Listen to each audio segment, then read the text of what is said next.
Welcome back to geometry. So we are going to start in chapter 12. This chapter has 5 sections. It's over circles. And this first section is quite short, so we'll move through this rather quickly. There's really 2 key ideas. If you flip through 12.1, they break into a few theorems, but I'm going to break into just 2 key ideas. First one, let's write this down, 2 key ideas. And I'll tell you the first, and we'll spend a few moments discussing that, and then the second one, and that one's very quick. So this should be a short lesson. The first one says, so with tangent lines, if a line is tangent to a circle, is kind of our premise, then it is something. Okay, well, let's draw this. So I have a circle, and a tangent line is going to intersect it just in one place. This is kind of a key concept in calculus also. So that one place there is called the point of tangency. Point of, I think I spelled that right, point of tangency. This blue line is a tangent line. So this is the tangent line. Yeah, one of the key ideas of calculus is finding tangent lines to curves. But even in geometry, even with just algebra, we can find a tangent line to a circle. So there's a key idea. If a line is tangent to a circle, it only intersects it once. That's really more the definition of a tangent line. But this key idea is going to add something. It's going to say, if I were to draw a radius that would go straight to the point of tangency, then can you see what's true? Then it is perpendicular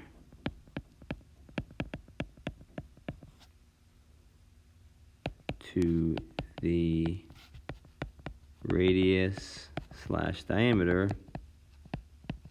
I drew a radius, so the line, the tangent line, the original blue line, draw this red maybe. So the blue line, the tangent line, will be perpendicular to the radius or diameter, whatever it may be. Any line drawn through the center, it's always perpendicular to that.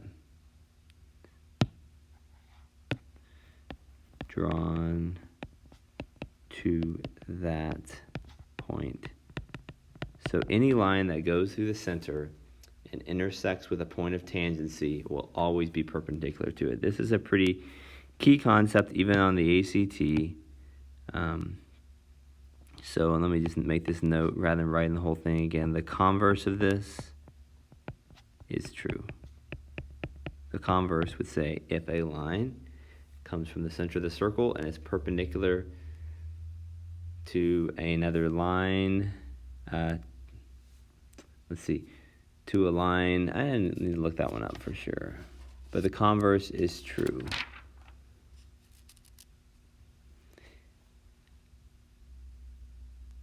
Yeah, if a line is perpendicular to a radius at its endpoint, there we go, that's the key thing. At its endpoint, then it is tangent to the circle. So it'd have to be, if you have a line that goes through the endpoint, I mean, you could have other lines go through this endpoint, right? That one, that one, that one.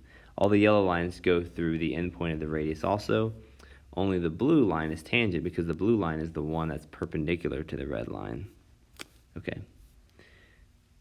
So let's do a few examples and see how you're going to be tested on this. And I know we only have a number 1 right now. I'll get to the second key concept in a few moments.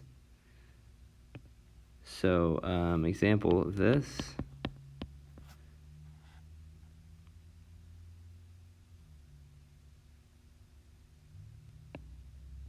Maybe a problem like this. So you have a circle,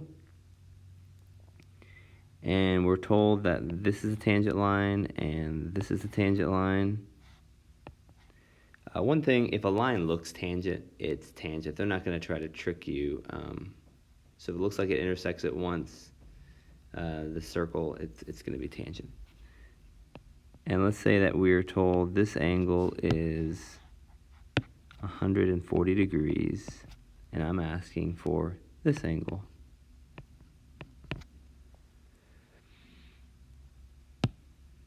So what we can deduce is, hey, these are tangent lines. They must be perpendicular to the radius that intersects at that point. So do you see what we have here? We have this quadrilateral. I'll just kind of outline it here. This yellow quadrilateral, we know the sum of the interior angles of a quadrilateral is 360, right? Like a square or rectangle or rhombus, trapezoid. Always add to 360. So we have a 90. So we have two of those 90s. We have a 140 and then an unknown x, and they should add to 360. So this becomes 320 plus x is 360, so that x angle is actually 40 degrees.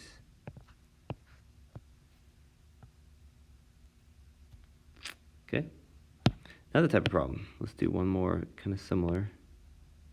Circle. Now what is that line? It's a diameter, right? Because it goes from one end of the circle to the other end, and it passes through the middle. So that is a diameter. And let's say we have a tangent line coming out here, and then a line like this. Now that other line is not a tangent line. So this angle, let's use blue, this is given as 50. And you want to find x.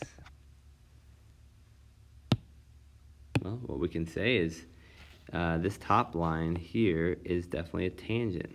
It looks like a tangent, so it is a tangent. So that must be a right angle, because tangents are always perpendicular to diameters or radii coming out of the center that meet with a line that goes through the endpoint of that. So we have a triangle, right? And so we have a 50-degree angle, we have an x, and we have a 90. And those must add to 180, so x is 40, again, in this case. Another type of problem you're going to encounter, and we're flying through here, is one like this. They're going to say, is the line shown tangent to the circle? So we'll do two of these real quick.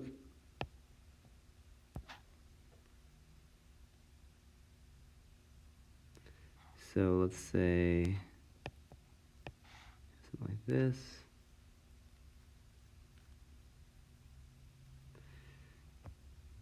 And this. So if this dimension is 9, this dimension is 8, and this is 5. That is a radius. Okay, this seems to, in many ways, violate what I just talked about. If a line looks tangent, it is tangent. Well, this is a bit of an exception here. If they're asking you whether or not it's tangent, well, then you can't assume if it's tangent. But if they weren't asking you, then you could assume. It will be clear on exams and quizzes. So they're asking us, so we should not assume. But what do we know? For this to be a tangent, for that 8, the segment 8 to be on the tangent line, we'd know this had to be perpendicular, right? Let's put a little question mark there. Is it perpendicular? Well, if it's perpendicular, then that triangle, this triangle here, would be a right triangle. How do we know if it's a right triangle? We do a Pythagorean Theorem test. So is 5 squared plus 8 squared, does it equal 9 squared? Not looking good. This is 91. That does not equal 81. So it's not a right angle, so it is not tangent.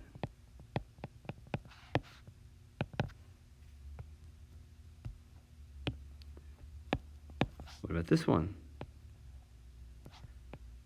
We'll stretch it out a little more. Let's say this is still 5. This is now 13, and this is 12. Well, maybe you recognize that as a Pythagorean triple. It does work. 5 squared plus 12 squared. The biggest one's always by itself. 25 plus 144, that's 169, which is exactly what 13 squared is. They are equal. So, yes, it is tangent. It is a tangent line. Okay? So, not much. I mean, that's our first big idea. If a line is tangent to a circle, then it's perpendicular to the radius drawn to that point. The converse of that is true. And we can see a couple of ways we can do that. The second big idea, and this one's going to be shorter than the first to practice, says this: if two tangent segments meet outside a circle, then what? Let's draw it. So say you have a circle, and you have a couple of tangent lines coming off it. I'll do my best to draw these. Let's say that is tangent, and maybe this is tangent. Point of tangency, point of tangency.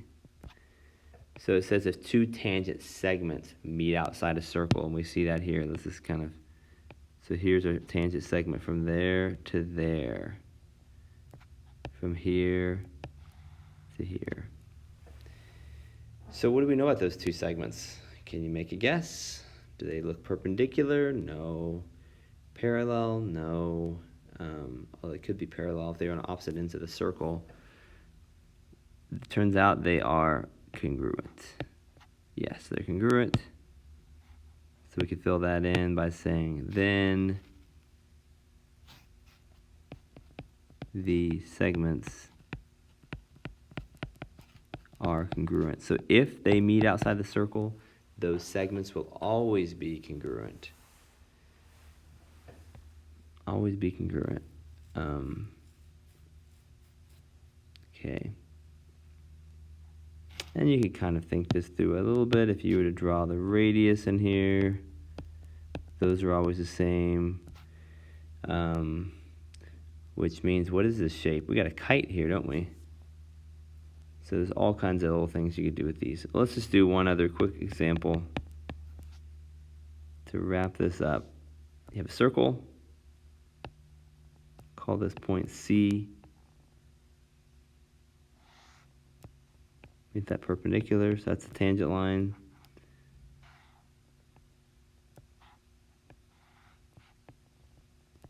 So that point A, point D, that's perpendicular also.